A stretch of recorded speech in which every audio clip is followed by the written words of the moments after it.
আছেন সবাই, আশা করি ভালো আছেন। মোটামুটি সবখানে বৃষ্টি হচ্ছে। দেখেন, আজকে সোমবার 26 মে 2025 প্রথম আলো নিয়ে হাজির হয়েছি। শুধুমাত্র পরীক্ষায় আসা কন্টেন্টগুলো নিয়ে আমরা আলোচনা করব। প্রথমে বলে রাখি, আমাদের ব্যাংক রিটেনের ফোকাস রাইটিংয়ের উপর একটা ব্যাচ চলমান আছে। আপনারা চাইলে ভর্তি হতে পারবেন। এটা মূলত হচ্ছে অফিসার জেনারেল। অফিসার জেনারেল আপনার হচ্ছেন, তারপরে সিনিয়র অফিসার মোস্টলি, এরপর অফিসার জেনারেল এবং ক্যাশের জন্য কাজে আসবে, বা আদার যে পরীক্ষাগুলোতে আপনার ফোকাস আসে সেখানে কাজে আসবে। এর পাশাপাশি হচ্ছে আমাদের 47 BCS এর জন্য একটা কম্বাইন্ড ব্যাচ চালু হচ্ছে 4টা বিষয়ে: বাংলাদেশ, ইন্টারন্যাশনাল, ইথিক্স এবং জিওগ্রাফি। মোট 4টা সাবজেক্টে 70 নাম্বার কভার করবে। ডেসক্রিপশন ডিটেলস পেয়ে যাবেন। দেখেন, 3 জেলা সীমান্ত দিয়ে 172 জনকে ঠেলে পাঠালো বিএসএফ। এখন পর্যন্ত গত 3 সপ্তাহে 645 জনকে পুশ ইন করেছে। দেখেন, ডলারের বাজারে স্বস্তি, রিজার্ভ স্থিতিশীল।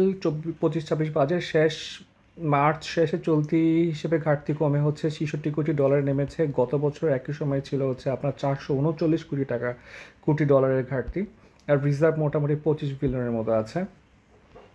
দ্বিতীয় পেজে আমরা দেখি যে এনবিআরটা নিয়ে আসলে একটা ডিসিশন নেওয়া উচিত, কারণ এখন যেটা হচ্ছে আপনার এনবিআর হচ্ছে পুরো সচিবালয় বিক্ষোভ, তারপর অচল হচ্ছে এনবিআর, সাথে করে হচ্ছে সরকারি চাকরির বিধান যে অধ্যাদেশ জারি করা হয়েছে সেটাও হচ্ছে অনেক বেশি একটা কন্ট্রোভার্সিয়াল ইস্যু হয়ে গেছে। মূলত এখানে যেটা ট্রাই করা হচ্ছে যাতে করে এই গভর্নমেন্ট, ইন্টারিম গভর্নমেন্টকে আপনার সাপোর্ট করে হচ্ছে সচিবরা কিংবা হচ্ছে গভর্নমেন্ট এমপ্লয়িরা। কিন্তু আপনাকে জিনিস মাথায় রাখতে হবে যে এই ইন্টারিম গভর্নমেন্ট কিন্তু আপনার বেশি দিন থাকবে না, 5-6 মাস থাকবে। তো এই 5-6 মাস মানে ভালো করে থাকার জন্য ওরা যদি হচ্ছে আগামী লং টাইমের জন্য যদি এই অধ্যাদেশটা কার্যকর থাকে, এতে কিন্তু এটা প্রচুর মিস ইউজ হবে।